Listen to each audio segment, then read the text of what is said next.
Hi, this is Xiaoyong Chen, Yiting Zhang, and Huijie Zhang. We are presenting monocular image depth prediction via encoder-decoder-based deep learning. In this presentation, we'll talk about the following sections. Monocular depth prediction uses one RGB image as input, produces estimation of depth for every pixel with respect to the camera plane. Why this is a challenging task? Unlike studio setups, where you can get correspondences and other sophisticated info through SIFT or other algorithms, single image makes the problem less constrained, which is harder to solve. And currently, there are many applications already regarding monocular depth prediction, such as 3D reconstruction, autonomous driving, or medical images. We used around 50,000 pairwise images as our data. Because the data from Kinetic is not synchronized, we should first align them following the timestamps in file names. 50,000 images will take a large amount of memory to store.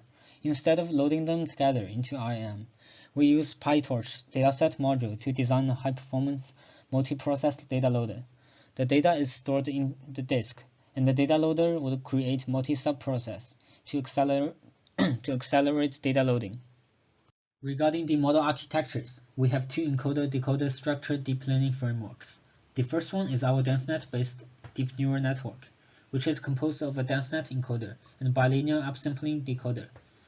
Figure 1 demonstrates the mathematical intuition behind the dense block construction, where feature maps are passed on and reduced concatenated. After downsampling the input RGB image using the encoder into a 7x7 height-width high-dimensional map, features after each dense block is passed on to the decoder matching the correct shape, which is very similar to the feature concatenation of UNet.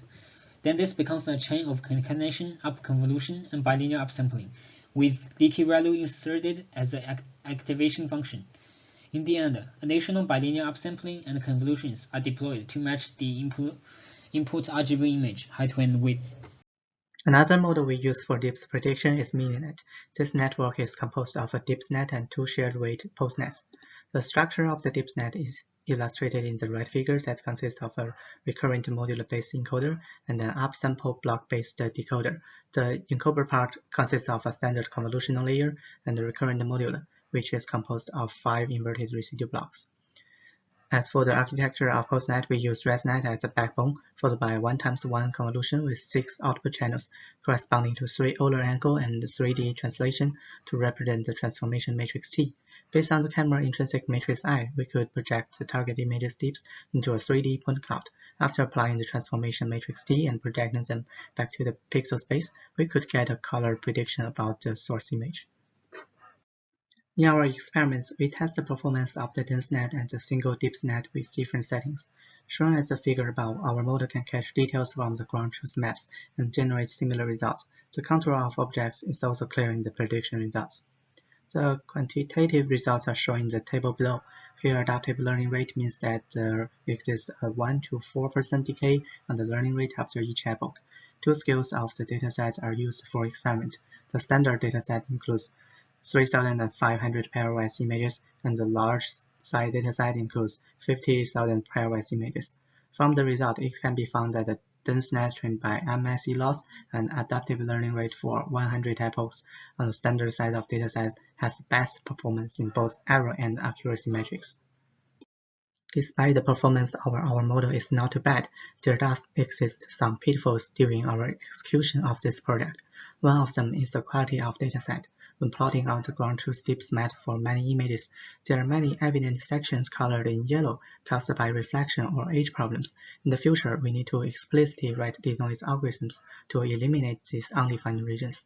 Additionally, to train our data with more input to potentially get better model performance, we need to increase the complexity of our networks for the number of parameters line up with the larger flux of training dataset. Plus, regarding the training loss functions, we utilize the scale invariant loss. Despite this loss is nice in the way of combining the nice properties of two losses, we ignore the huge issue during training, the pixel values. During the start of training process, many of the pixel values in the predicted output match may not be well defined yet, even missing value could present. Besides, when implementing the postnet, we find it hard to vectorize the total process. Finally, we only successfully implement NumPy version. We think the result turns into CUDA programming.